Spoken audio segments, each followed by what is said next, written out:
ক্ষমা চাইলাম জীবনের গুনাহ, ক্ষমা যদি না করো কবে জানি মৌতের চিঠি দিয়ে আজরাইল পাঠাইয়া দাও, কবে জানি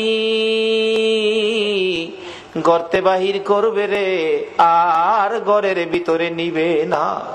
উঠানের কিনারে পর্দা টানাইয়া জীবনের শেষ গোসল করাবে রে।